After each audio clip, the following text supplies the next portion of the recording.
Yes, good morning. Good afternoon, Philippines. Ito.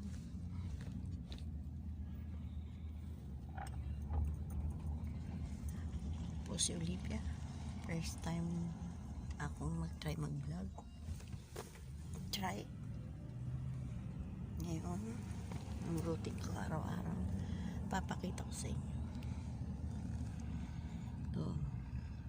Maghahatid ako ng mga bata. Para makita niyo ang aking araw-araw na ginagawa. Yan po. Punta ako sa school ng alaga akong lalaki. Alaga ako ng mga babae tapos ko na ihatid.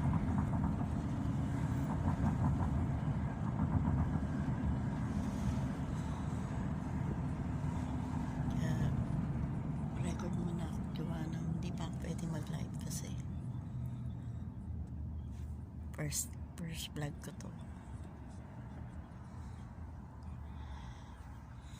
Siyempre ang isi-share ko yung aking routine araw-araw. Ngayon, lalo ngayon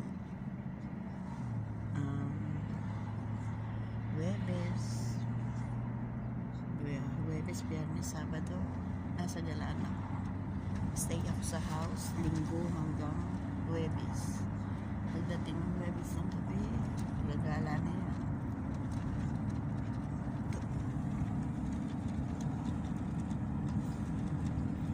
Dito ko sa sasakyan ngayon.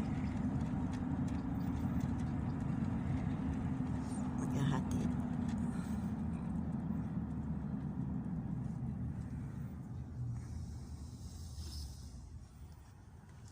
Stoplight.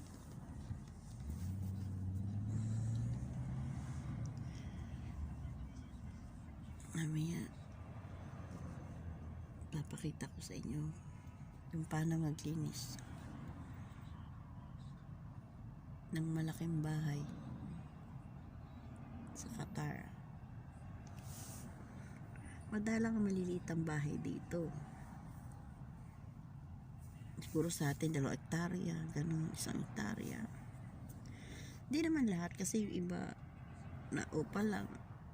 Yung iba habang naupa nagpapagawa ng bahay. 10 years na ako nagtatrabaho dito. Siyempre nag-start ka sa maliit na sweldo hanggang sa pataas ng pataas. Hindi naman ako masyadong demanding. Kaya okay lang. Mag-11 years na ako dito.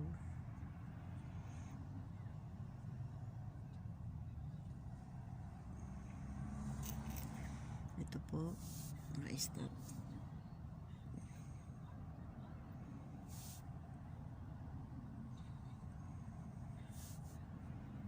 Wait lang po tayo.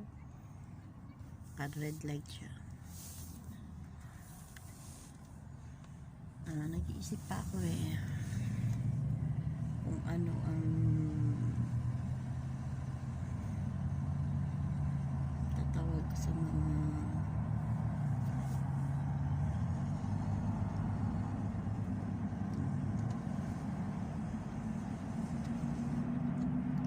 dahil lola na ako.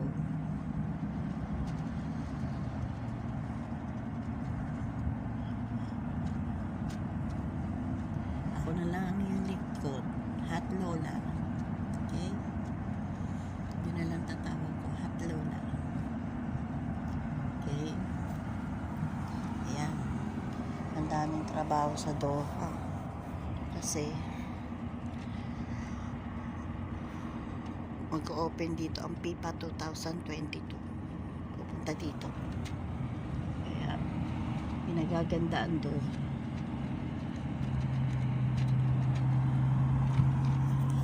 Babay na uli. Mamaya uli. Pag nasa bahay na ako. Bye mga hot lolas.